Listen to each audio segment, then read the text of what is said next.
দেশের বিভিন্ন জেলার আরও কিছু খবর জানাচ্ছেন নাদিয়া সুলতানা।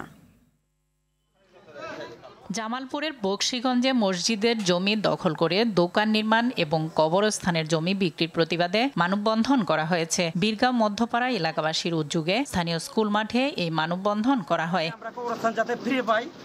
চীনায় 1000 শয্যার হাসপাতাল গাইবান্ধায় স্থাপনের দাবিতে সংহতি সমাবেশ করেছে সচেতন নাগরিক সমাজ। একই দাবিতে সিরাজগঞ্জে প্রেস কনফারেন্স করেছে chamber of commerce and industries. দক্ষিণাঞ্চলের মানুষের প্রাণের দাবি ভাঙা হতে কুয়াকাটা পর্যন্ত 6 লেনের রাস্তা নির্মাণ এবং চীনা সরকারের অর্থায়নে প্রস্তাবিত হাসপাতাল বরিশালে স্থাপনের দাবিতে লিফলেট বিতরণ করা হয়েছে। কুমিল্লার মুরাদনগরে ভূমিদস্যু এবং গডফাদার ইউপি সদস্য নূর মোহাম্মদের বিরুদ্ধে বিক্ষোভ মিছিল মানববন্ধন করা হয়েছে। এ সময় বক্তারা তাকে বিচারের আওতায় আনার দাবি জানান। আমাদের নূর মোহাম্মদ মেম্বার বাংলাদেশকে বিরাজনীতিকরণের দিকে নিতে চায় কয়েকজন উপদেষ্টা এবং বাইরের কিছু শক্তি, এ অভিযোগ করেছেন বিএনপির কেন্দ্রীয় কমিটির সহসভাপতি অ্যাডভোকেট আহমেদ আজম খান। কক্সবাজারের ট্যাক্স লয়ার্স অ্যাসোসিয়েশনের সভায় তিনি কথা বলেন। বান্দরবানে জামাত ইসলামীর কর্মী ও সুধী সমাবেশ অনুষ্ঠিত হলো। এতে দলের সেক্রেটারি জেনারেল অধ্যাপক মিয়া গোলাম পরোয়ার উপস্থিত ছিলেন।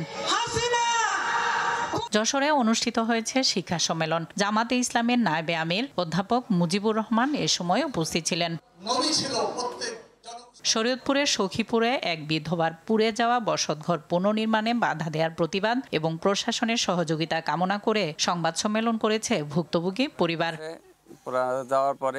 পটুয়াখালীর কুয়াকাটায় গৃহবধূ হত্যা মামলার আসামিদের গ্রেফতারের দাবিতে মানববন্ধন করেছেন পরিবারের সদস্যরা। মাদকমুক্ত দেশ গড়তে নোয়াখালী সদরের অশ্বদিয়ায় অনুষ্ঠিত হলো মাদক বিরোধী র্যালি ও সমাবেশ।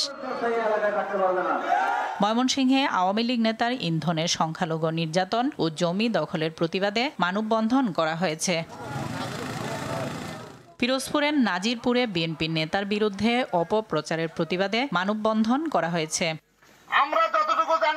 বগুড়ার সারিয়াকান্দিতে এক কৃষকের 50% জমির ফসল নষ্ট করা হয়েছে। এতে দিশেহারা হয়ে পড়েছেন কৃষক পটল মিয়া।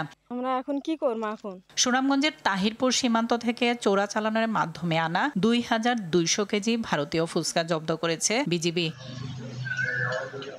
নাদিরা সুলতানা, RTV।